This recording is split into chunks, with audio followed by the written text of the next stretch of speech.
Okay, so based on your quadratic, cubic, and quartic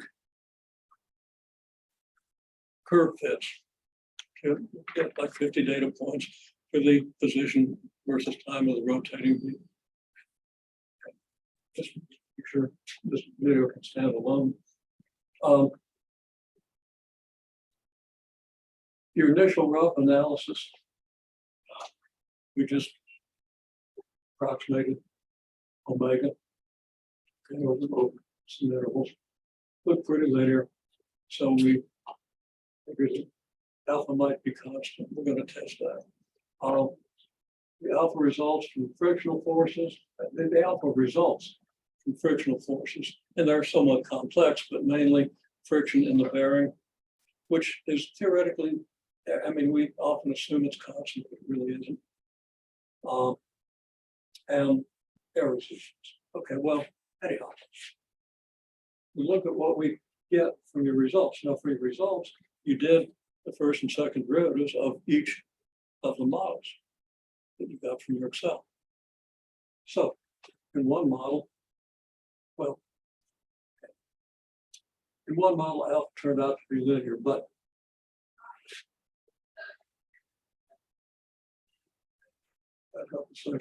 in this case, exactly what I said. I hate to go back and talk about what I said because inspiration's gone. Okay. If this is linear, alpha is constant. Because of the nature of the forces, alpha isn't going to be constant here, but it might be really close to being constant. We're kind of testing that, and then we're going to do observations and so forth. Okay, if alpha is linear, then alpha is ut plus v, and you can do a graph of alpha versus t, and it's going to have a v intercept, the y, the vertical intercept is v, and the slope is u. If that's so, then alpha is, since alpha is a derivative of omega, omega is going to be an antiderivative of alpha. So we integrate alpha to get an omega function, we get an integration constant, and that integration constant turns out to be the value of omega when t equals 0. So we're going to say that c is omega sub 0, indicating that that's our initial angular velocity.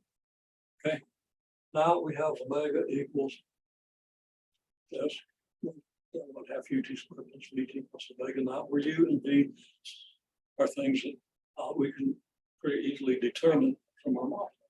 So then how do we find theta of t? Well, the theta of t is omega, that's how we found it.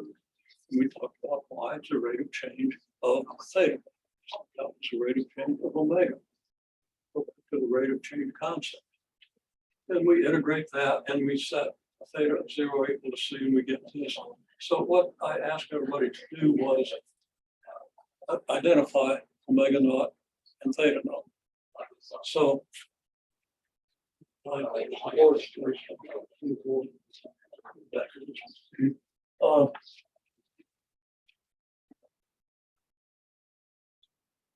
okay, so for the quadratic,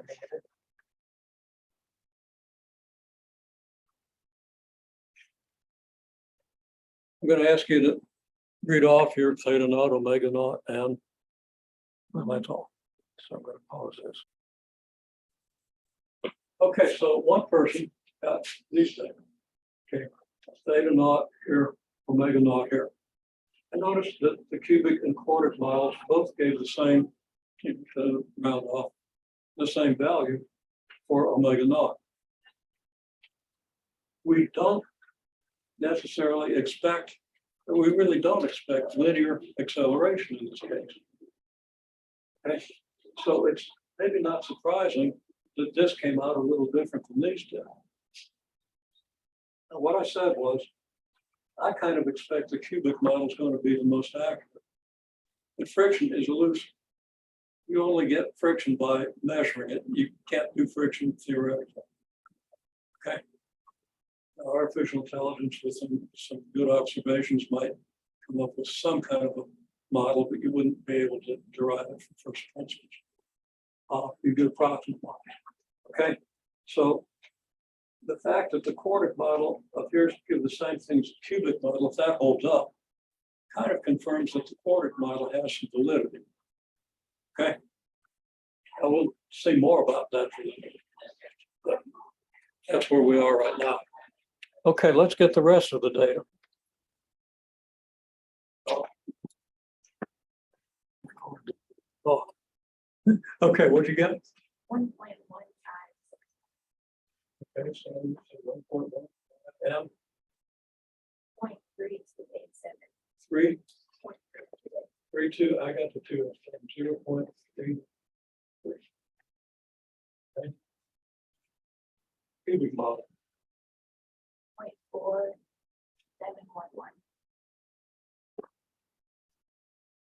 0.3691. 9-1. 691. Yes, so. Okay, M 0.1606. positive. Okay, And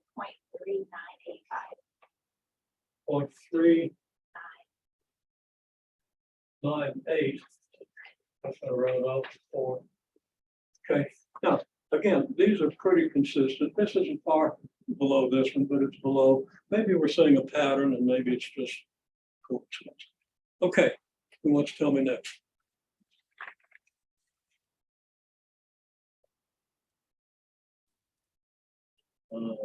Negative 0.70 and 0.36. Okay. Negative 0.74. 0.36.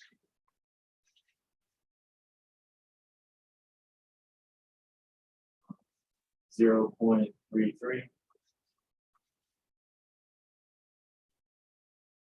negative 0.51. Sure, that's right. Sure you're reading the right number. Yeah, just take another look at it and tell me if I need to change something. I'd probably make better sense if this was here and this was here. And I don't think that should be negative. But look and make sure. If that's what you got, that's what you got. And that's what you're saying. Okay. Now, okay, what do we got here? So, if I did this right, I got 0.23. 0.23. Yep, and then 0 for. Oh wait, theta naught is 0. Theta naught was 0. That's right. I've never seen that. Okay, and then omega naught was 0.23. 0.23. Okay. Okay, theta naught for the second one was. Sure, I got this right. I guess it'd be 0. Okay. Again. Theta naught doesn't really matter much anyway, Okay. but let's get it anyhow. And then omega naught was 0.29. Okay, pretty consistent with what's. And then let's see here, for the third one, it was theta naught. Should I get the right numbers for you?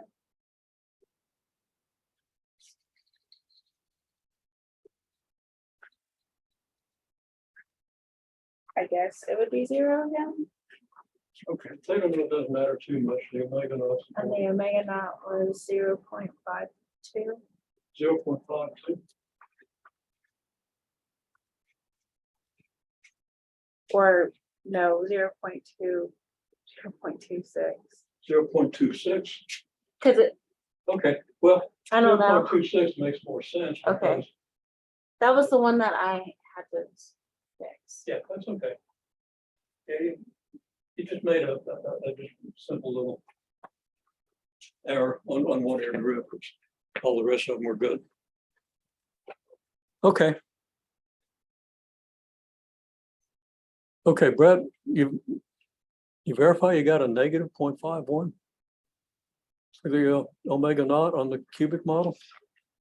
On the quadratic model, but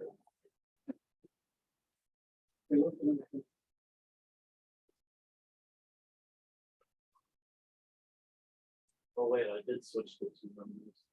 So, Yeah, okay. I thought that Yeah. would happen. Okay, now, one comment. It took too long to get these numbers because some of you were reading it off of your plot rather than having written them down, okay?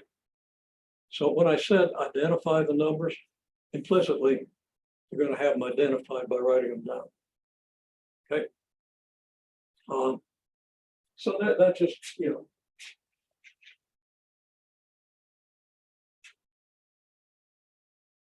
Fairly minor thing that would, but it'll be important. I keep that idea as we go. And it's also important just for the idea of documentation. If you haven't written that down, well, it's good that you know what to look at when you go back to your function and why. Okay. If you haven't written it down, you really haven't reinforced it, and you really don't have the numbers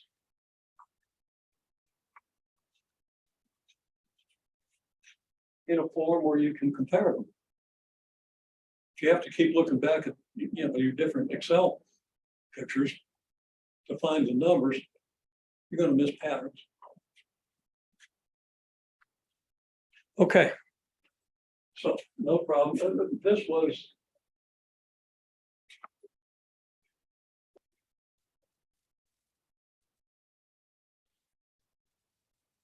okay. Now I'll just say this I'm not being critical, just for the future. It took us a long time to get this down. We should have been able to do that in about 2 minutes. Okay. And earlier I said identify theta naught and omega naught for each model. Now, some people wrote down the theta naught and omega naught on their models and used arrows. Okay, and that was mostly well done. Okay, so that's kind of good. But even better is you write your own table. Okay, you just write your table. You're only going to have one row for each of these. Okay. Then, two advantages. One, when we try to settle this information, you can read them off real quickly instead of having to search your Excel spreadsheet or someplace else on your paper. Okay. And the other thing is you have it on your paper so you can see if they're consistent. Look at how consistent. These are nicely consistent. Okay.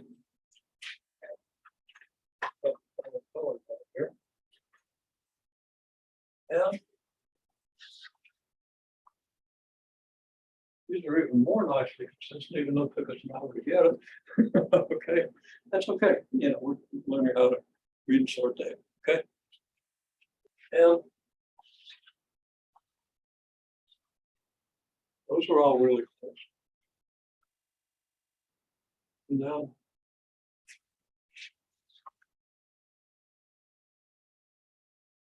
these two are really close. Now, what I said earlier, after this first set of data, I said, it kind of looks like maybe these two models have more validity than this model. Okay. That's the one I'd expect to be most valid. But it turned out that's just statistical fluctuations. There are little statistical fluctuations that cause these things to vary by 3 or 4. And maybe this one just happened to vary upward when this one varied downward. But there's nothing wrong with any of these results. Okay. So next question is, you got the rotating beam. What is it omega naught tells us specifically about the beam? Okay, so I asked the question, what is the significance of omega naught? People had to think a lot, but it was good thinking. Okay, you're thinking, well, it's something about that per second. And it's this, and you're taking this derivative, and it's like theta over t, but should really be delta theta over delta t. You know, that's kind of what came out. And that's all good, because you're right there. Okay. And then finally somebody said it's like revolutions per second. Well, it wasn't seconds, it was Mark. It was revolutions per Mark. So we can now say that theta naught was in revolutions per Mark.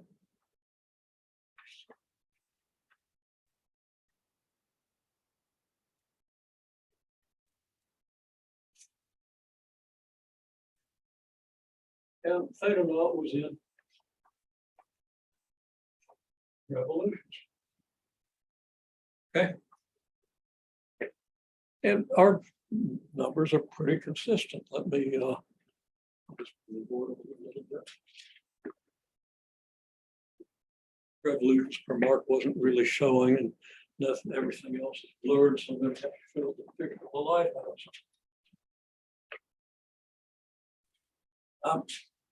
This isn't the lighthouse. Okay. Let's see. It apparently really likes the lighthouse. Where's the lighthouse? Okay, well. Here's another thing I can do. I just zoomed it in slightly, prompting it to focus. Okay.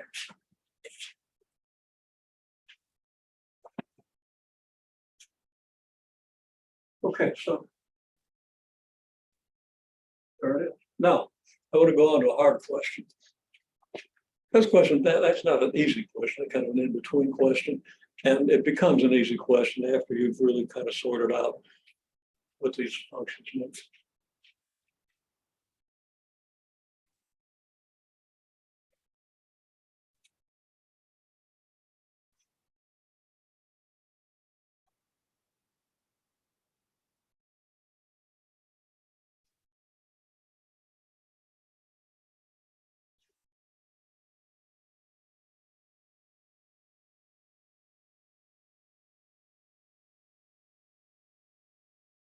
From a model for alpha t, and you've got several, you know, each of you has 3 models. And again, we have nice consistency here. Oh yeah, one other thing before I get to that. We also talked about what does like 0.4 or 0.5 revolutions per second look like. Okay. Well, that means that here's a revolution. I did this, it says that more than 1 or less than 1 revolution per second. Well, you saw it was more than 1. 1, 2, 3, 1001. Yeah, okay. It's a little faster than 1001, 1002, 1003. 0.4 revolutions per second. I had everybody close their eyes and do that. Some people went a little fast, some people pretty slow. But most of them had the right idea. Some people just kind of went around here and stopped at 0.4 revolutions. Okay.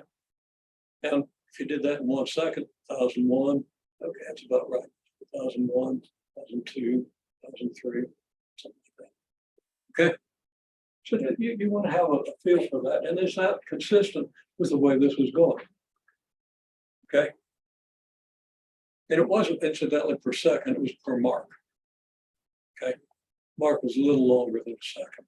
We'll actually time this a little bit. Change our units to actually radians per second. Easy to do once we time the thing. Revolutions to radians, we talked about last time. Revolutions 2 pi radians. We take 2 pi radians over however many seconds there are at a mark. Then we're going to have radians per second. The radians per second is what you do mathematics with, especially if you're doing calculus. So you don't have to carry a lot of conversion factors around with you. Okay, we'll do that. Okay, so in model alpha t, how do you find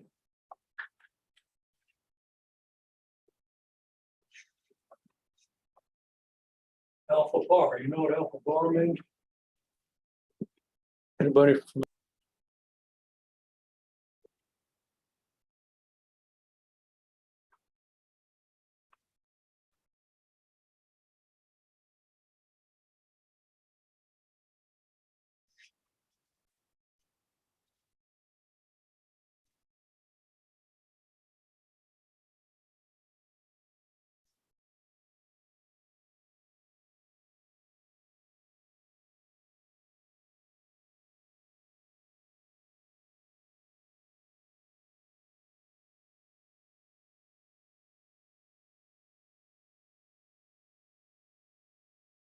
By alpha bar, I mean the average value of alpha with respect to time.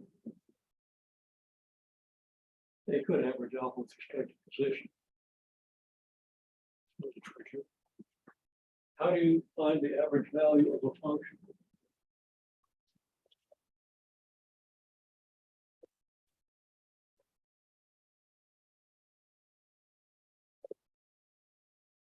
You I'm take the gonna say- lowest and the highest. Yeah. Did you take the lowest and the highest and divide by 2? That would work if the function was linear. Okay, take the lowest and the highest. And it works just fine. So if alpha really is linear, you just take your initial alpha and your final, of course, your final alpha is 0. Actually, it isn't. Final angular velocity is 0. So I just said something stupid, but what you get used to that. Okay, so so you could take your initial and your final alpha. Okay, and we probably want to do that. But if alpha isn't linear, that doesn't really give you the average. Like if alpha is, if your alpha versus t is like this, then your average is going to be halfway between here and here, which is up here, but most of your curve is down below that, okay? Most of your curve is lower than a linear from here to here. And you can really understand that fairly rigorously. So, good idea. For linear function, it works perfectly. For something that's close to linear, it's not a bad approximation. This is pretty far from linear. If it gets a little ways away from linear, what do you have to do to find the average value? One of the most fundamental concepts in calculus 2, and nobody ever answers it. So be the first. Okay, well, what you could do is you could take your alpha for, say, 100 different points. And if those points are equally spaced, because this is with respect to t, it'd be equally spaced in time, okay? So let me get this much down. What am I recording? What am I not recording?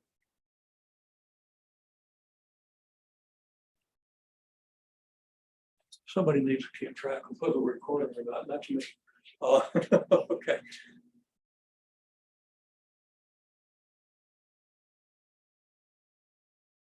Okay, good. The first answer to the question of how do we get the average value of alpha is we take the initial and final values and average them. That's great if alpha is a linear function. If alpha is like this, your estimate based on the linear approximation is going to be too high. Most of the alphas are lower than they would be on a straight line. And you should really understand that. Okay. The other suggestion was take a bunch of values of alpha, add them up and divide by how many there are. Okay. I mean, so if your curve is like this, you take this, this, and this, like the beginning, the middle, and the end, and you get a much better average. Now, if you take 1,000,000 points, you're going to get even a better average. Okay. So if you take a bunch of points, as long as your t values don't prejudice you toward one end of the curve and the other, as long as they're uniform, your t increments are uniform, you're going to get a very good average. And sometimes you have to do that because sometimes all you have is empirical data. All you have is a bunch of numbers and you don't have a good function model. I mean, polynomial models should work pretty well for this situation. Not going to be perfect because there's non-polynomial stuff going on in there, but they're still pretty close. Okay. And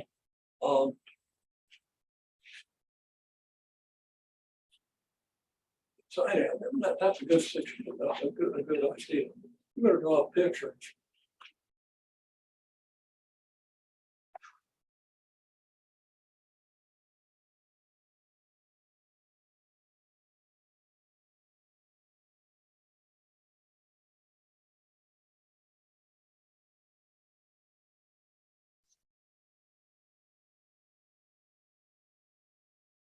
Okay, what's that have to do with what you just said? Well, there's the average, there's the average.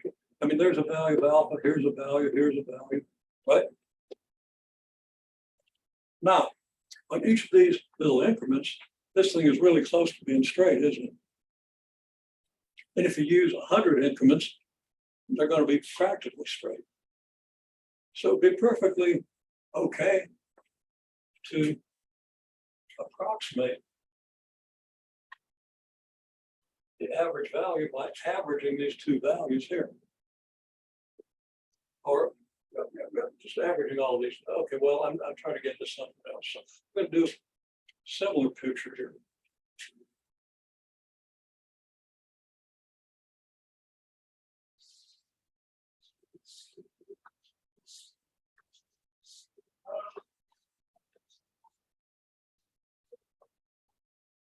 Okay.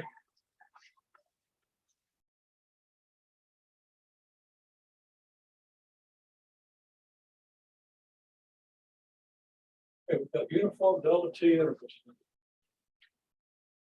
And now we've got a bunch of rectangles. Okay, so what do those rectangles remind you of? Now, as I say, nobody comes out of calculus really knowing calculus much. You know how to do some operations. And I mean, that's significant. That's a tough sell. And you know how to do a lot of things, but you haven't really resolved what it means. And it's a work in progress. My experience in undergraduate school was that I never really understood a course till I took the next one. Okay. I didn't really understand calculus, although I was more prone than most people to delve into the meetings. Okay. But I didn't have mastered by any means. I hadn't had pre-calculus. I was struggling just to learn the operations, then try to figure out the proofs, because we did proofs back in the old days. So you actually began to learn these things.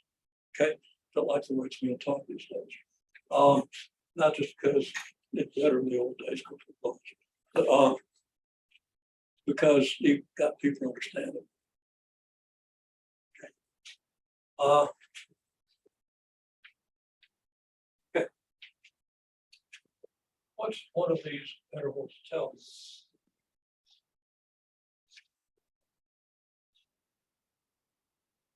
This dimension here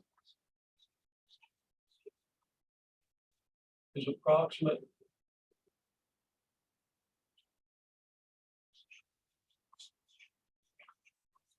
value of alpha. And somebody mentioned midpoint. Okay. You would actually get a better approximation if you use the midpoint of each of these intervals to get this dimension. But one way or another, this rectangle represents an average value of alpha. And I actually like to draw the trapezoids, but that doesn't fit with the theoretical definition and stuff. But we're not going to talk.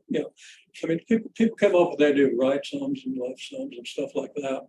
And in the limit, the right sum approaches the left sum, and there's your limit is delta T approaches the limit. And you really want to come out of calculus with that picture and that idea. Otherwise, you don't know what the interval means. And you get into physics class, and unless somebody saves your life by reminding you, which I'm going to do, and I hope you're grateful, okay? You are going to have a lot of trouble sorting it out, even though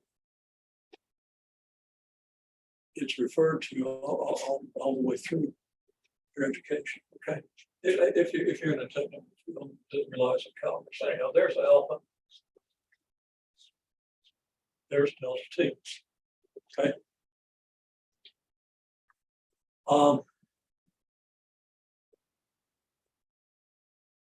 But in the interest of time, because we're sitting here a while,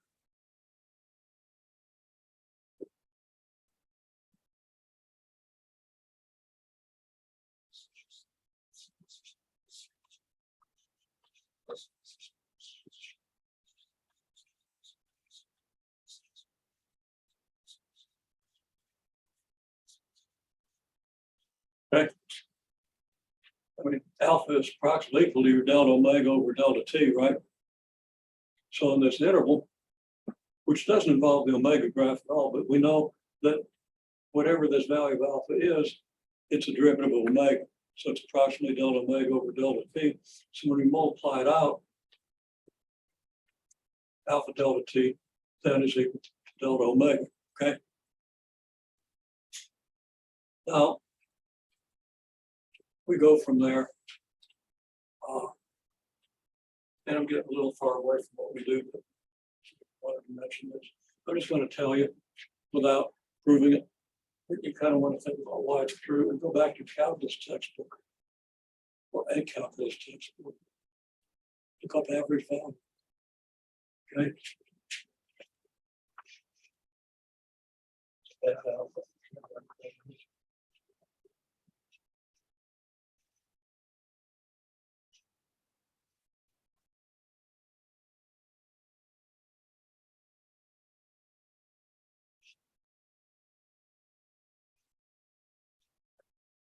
Write that a little smaller than I should have. It's the integral from T naught to TF, where T naught starts and TF ends your interval. Okay.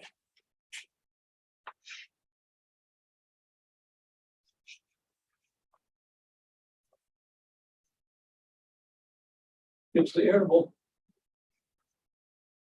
over which you made your observations from the first mark to the last. Okay.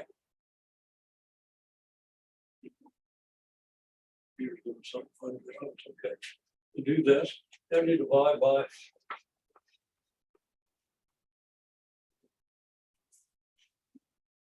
T naught minus TF. It's not a formula, it's an intuitive idea, and you want to work on it until it becomes intuitive, and you want to totally understand why that is. It's equivalent to averaging a bunch of alphas, okay? And you can think about line connection.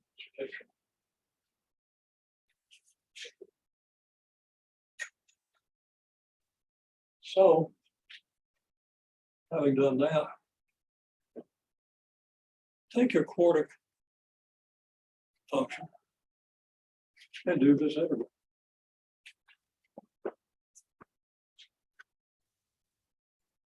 Okay, in two cases, the average we got for the quartic model was pretty close, in some one case really close to the average for the quadratic model, okay?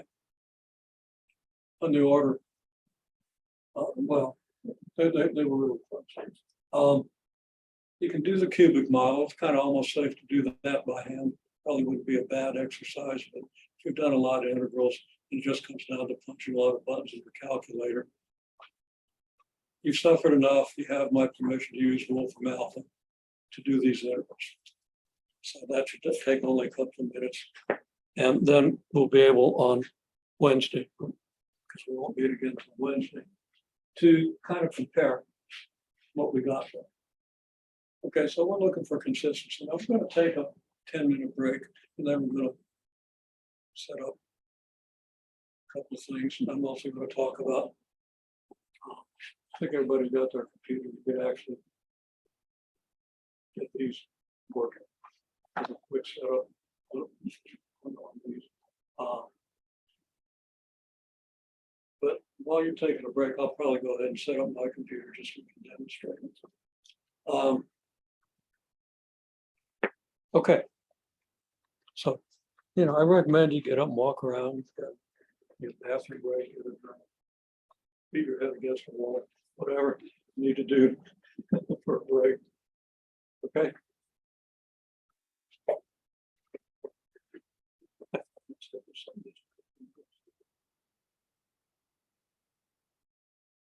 If not, we'll wait next week to do it.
I think this is gonna let me download. If not, I'll have to email these folks.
Okay, I can't install this.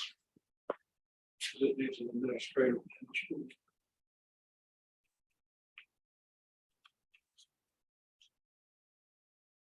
So however it is.